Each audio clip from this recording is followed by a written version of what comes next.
Le coup de fouet, justement, pour franchir le pas de quitter l'église, c'était ce scandale qu'il y a eu à la cathédrale de Fribourg. Des servants de messe qui étaient abusés sexuellement, et ça m'avait profondément choqué, ce qui se passait. En Suisse, de plus en plus de fidèles quittent l'église catholique romaine. C'est le constat du dernier rapport du SPI, l'Institut suisse de sociologie pastorale, publié en octobre 2023. Sur les quelques 2,9 millions de membres, 1,3 catholiques sur 100 s'est désaffilié en 2022, ce qui représente 34 561 sorties contre 34 182 départs l'année précédente. Un nouveau record qui inquiète les experts du SPI. Dans leur étude, ils pointent plusieurs raisons. Soit la baisse de la croyance et de la pratique chrétienne, ce n'est pas nouveau, mais depuis quelques années, ils observent des pics de demande de sortie à la suite de révélations d'abus sexuels commis par des prêtres. Dans ce nouveau décode, je suis allée à la rencontre de ceux qui ont décidé de rompre avec l'Église catholique.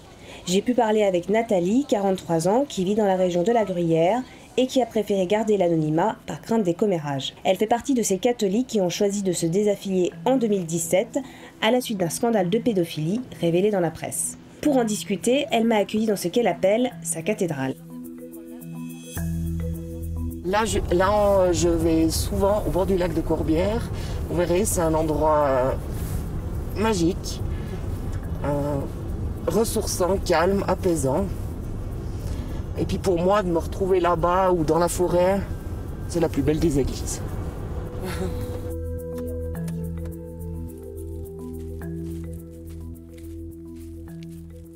Ce qui m'a donné le coup de fouet, justement, pour franchir le pas de quitter l'église, c'était ce scandale qu'il y a eu à la cathédrale de Fribourg. Alors, c'était un abus sexuel, des servants de messe qui étaient abusés sexuellement par un prêtre ou des prêtres à la cathédrale de Fribourg. Et là, je me souviens un monsieur qui témoignait. Après l'office, le prêtre disait à ce jeune de rester parce qu'il fallait qu'il fasse la cérémonie des bougies. Puis en fait, c'était un code pour un acte sexuel qu'il commettait avec le jeune. Et ça m'avait profondément choqué. Donc ça, c'est quoi? Alors, c'est l'accusé de réception de mon courrier et une invitation au dialogue. Parce qu'il voulait, en plus de mon courrier, que j'ai un entretien avec un prêtre, un responsable pastoral. Et je devais le contacter, enfin je l'ai contacté pour fixer un rendez-vous, par politesse, parce que c'est écrit dans le courrier, mais moi j'ai dit au téléphone que j'avais pas besoin d'avoir un entretien. Ma décision était prise et je suis restée polie, mais j'étais un peu sèche. Et puis pour moi c'était du temps perdu d'aller à cet entretien. Je vous ai déjà posé la question dans la voiture. Qu'est-ce que vous redoutez le plus, que les gens du village le sachent? Qu'est-ce que ça donnerait? Alors il y en a une partie qui... Bon, moi j'en parle, mais là, j'avais pas forcément envie d'en parler ouvertement. Parce que, bah voyez, dans ces petits villages gruyériens, ça parle beaucoup, ça bataille beaucoup, comme on dit chez nous, en Gruyère. Et puis j'ai pas forcément besoin que ça bataille encore plus, voilà. Alors voilà, chez nous c'était un petit peu compliqué parce que j'avais une maman qui était très croyante, très pratiquante. Et de l'autre côté, mon père qui ne l'était pas du tout. Alors on savait qu'il y avait des choses qui n'étaient pas très nettes qui ont été commises. Mais après, quand je parlais de ça avec ma maman, elle n'aimait pas qu'on parle de ça parce qu'il fallait pas critiquer la religion et tout ça. Et elle est décédée, j'avais 22 ans. C'est clair pour moi, le fait qu'elle soit plus là, c'était plus facile de prendre cette décision de sortir de l'église parce qu'elle aurait jamais compris ma décision et ça l'aurait profondément blessée. Elle a été triste. Très triste, ouais. Mon papa m'a expliqué qu'à l'époque, lui, il avait une relation très compliquée avec le curé du village. Il se faisait taper, gifler. Lui, il était carrément dégoûté par la religion. Il voulait sortir de l'église, mais malheureusement, il est décédé avant. Alors, il n'a pas eu le temps de faire les démarches, ouais. Mais voilà, pour moi, le chapitre, il est clos.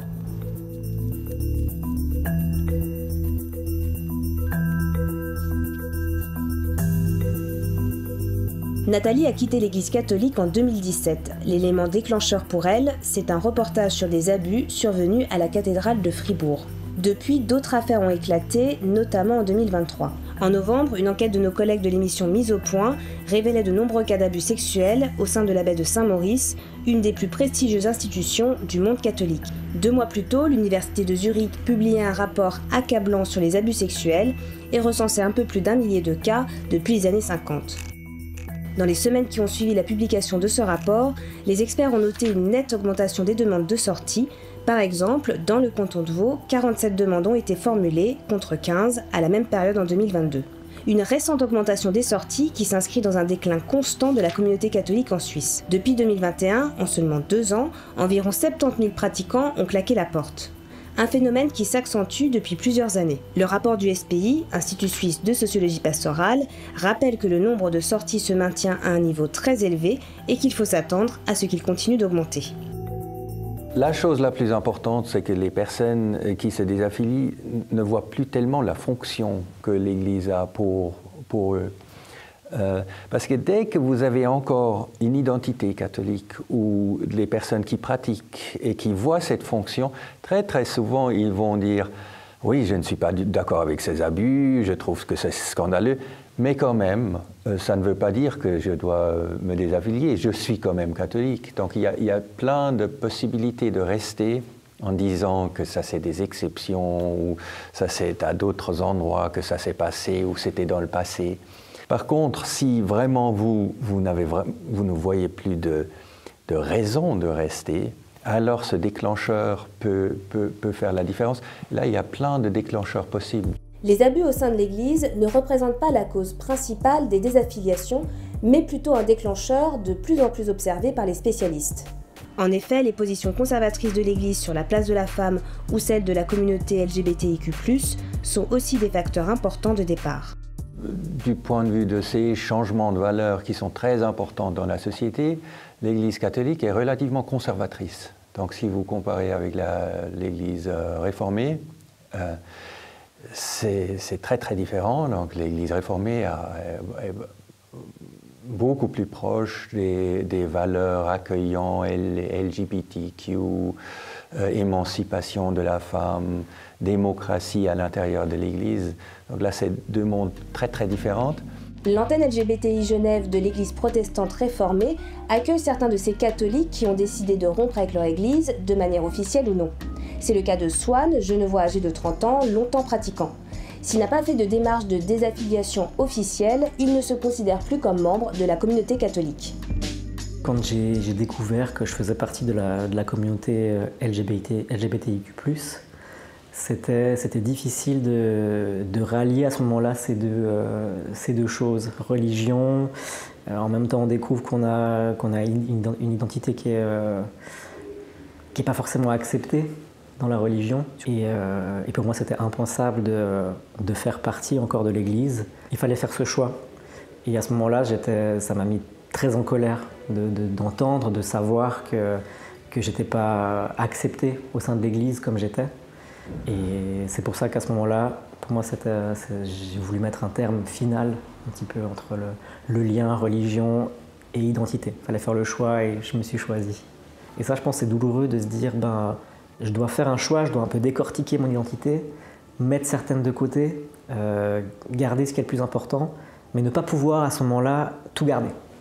J'ai fait ma confirmation du coup en 2017, j'avais 24 ans. Il fallait que je sois aussi honnête par rapport à mon identité et que je vois que je sois accepté aussi dans le regard de l'autre. Les gens qui vont à l'église, qui sont pas forcément très ouverts, mais du point de vue de l'évêque, en tout cas de cet évêque-là à qui j'ai eu affaire, j'ai pas ressenti de rejet. À mon avis, c'est plus la communauté. C'est très déconcertant, à mon avis, quand on est confronté vraiment à se dire, bon bah voilà, je suis catholique, je suis chrétien, et en même temps on me rejette. La Bible dit que Dieu aime tout le monde, qu'il accueille tout le monde, et en fait c'est pas ça. C'est pas vrai dans les faits. On entend souvent le mot abomination. Et ça, je pense, c'est le mot le plus violent que j'ai eu entendu, que j'entends toujours d'ailleurs à droite à gauche. Et ça, c'est horrible parce qu'on n'arrive pas à comprendre, se dire mais pourquoi une si petite différence en fin de compte, ça peut faire des esclandres pareils. Ne pas être accepté pour une si petite chose. Et ça, c'est violent quand même. Est-ce qu'aujourd'hui, tu as l'impression quand même d'avoir trouvé une certaine paix, une sérénité ? Oui, je pense que j'ai trouvé une certaine paix. Déjà en ayant découvert l'antenne. Ça, je pense que ça a été un premier pas, quelque chose qui avant n'existait pas. Ça a été vraiment quelque chose de nouveau. C'était quelque chose de chouette, en tout cas au sein du christianisme. Et c'est aussi chouette de pouvoir venir là et de parler en fin de compte de tout sans filtre, sans de trucs il faut pas dire parce que sinon qu'est-ce qu'ils vont dire les autres. Pouvoir venir là et puis discuter de tout vraiment sans filtre, comme on a envie, mais en même temps d'avoir cet aspect spirituel. D'allier les deux, c'est quelque chose que c'est vraiment chouette. Pour ça, ça m'a apporté une certaine paix aussi. J'avais démarré ce projet d'ailleurs en janvier 2016, donc il y a exactement 8 ans, sous la forme d'un groupe de parole dans le cadre d'un ministère jeunesse de l'Église protestante de Genève. Et très rapidement, l'antenne a eu beaucoup de succès, a répondu à des besoins concrets. On a vu le nombre de participants et de participantes passer de 2 personnes à 10, à 15, à 20, à 30. En réalité, l'objectif de l'antenne, dès le début, était de proposer un espace de sécurité et d'accueil pour des personnes à trajectoire de vie LGBTIQ+, de tradition religieuse ou pas, mais qui souvent ne se sentent pas vraiment dans un espace de sécurité dans leur communauté d'origine. On est dans le cadre d'une période de l'histoire où il y a une vraie décroissance de l'Église. Je pense que l'antenne propose aujourd'hui un refuge, un espace de sécurité en pleine croissance pour des personnes de toute orientation et de tout genre qui désirent vivre leur spiritualité autrement. Et je pense qu'on le voit bien si on regarde un petit peu le profil des personnes qui fréquentent l'antenne. Je pense qu'à l'antenne, on pourrait dire que peut-être un quart sont d'origine protestante réformée, on va dire un quart de tradition catholique, je dirais un quart d'anciens évangéliques. Il y a aussi beaucoup de personnes qui ont vécu dans un milieu évangélique qui a rejeté leur homosexualité ou leur transidentité et qui peut-être aujourd'hui reviennent à pouvoir revivre une forme de spiritualité institutionnalisée qu'ils ont dû quitter en raison du rejet de qui ils sont et qui elles sont. Et puis je dirais que le dernier quart de personnes qui se considèrent agnostiques ou athées, et c'est aussi totalement OK, parce que le but n'est justement pas d'inculquer une croyance ou une autre à nos participants et participantes. Je pense que les personnes qui viennent fréquenter l'antenne recherchent d'un côté une communauté, parce que je pense qu'on a tous besoin de communauté, recherchent un espace où ils peuvent vivre une spiritualité. C'est vrai que beaucoup de personnes qui viennent chez nous proviennent de traditions religieuses où leur spiritualité ou leur tradition religieuse est importante, mais où aujourd'hui il y a une certaine cassure entre leur héritage et qui ils et elles sont aujourd'hui. Et je pense que cet espace leur permet d'avoir un lieu de réconciliation et d'échange totalement libre et décomplexé et non jugeant dans lequel ils peuvent vivre leur spiritualité. Depuis le début, on a eu pas mal de personnes de tradition catholique qui fréquentent l'antenne. Et depuis 2022, on a officialisé un partenariat avec la pastorale des familles de l'Église catholique romaine de Genève, dans le cadre duquel on propose des célébrations inclusives ensemble et certaines rencontres, et où on a vraiment développé des liens de confiance et d'amitié avec l'Église catholique à Genève, dans le but de pouvoir aussi accueillir justement des personnes de tradition catholique à l'antenne. Une église davantage dans le dialogue et qui cherche visiblement à se repenser. Sans pour autant donner son accord au mariage homosexuel, le Vatican a annoncé en décembre 2023 qu'il autorisait la bénédiction des couples du même sexe sous certaines conditions. Mais certaines positions de l'Église sont jugées conservatrices ou abusives. En janvier dernier, le pape a appelé la communauté internationale à interdire la GPA, considérant le recours aux mères porteuses comme étant une pratique regrettable. Pourtant, certaines voix espèrent bien bousculer l'Église dans ses fondements. À la suite de la diffusion du rapport de l'Université de Zurich, le président de la conférence des évêques suisses, Félix Gmür, a reconnu dans la presse des erreurs dans le traitement des abus pédophiles et encouragé la création d'un tribunal ecclésial pénal et disciplinaire. Il a assuré vouloir de profondes réformes comme la fin du célibat des prêtres ou l'avènement des femmes prêtres. Mais ces changements sont difficiles à appliquer pour l'Église catholique, une institution mondiale qui couvre une variété de cultures religieuses. Pourquoi est-ce que l'Église catholique est si conservatrice que ça? Deux raisons principales, à mon avis. D'un côté, l'Église catholique est mondiale. L'Église catholique fonctionne très bien dans le Global South, donc dans des pays où les catholiques sont très conservateurs. Et si maintenant l'Église catholique commençait à changer beaucoup de choses, il y a de fortes chances qu'il y aurait des scissions et que ces pays ne seraient pas contents. Donc l'Église catholique ne peut pas juste réagir à ce que ces pays comme la Suisse veulent. Ça, c'est la première raison. Deuxième raison, c'est que l'Église catholique a quand même essayé de se moderniser fortement dans les années 60, donc Vatican II, de 62 à 65. On pensait que là, il y aurait un nouvel élan. Et tout le contraire s'est passé, donc il y avait un exodus très très important de prêtres qui n'étaient pas contents, qui n'étaient pas contents du fait qu'il était moins sacralisé.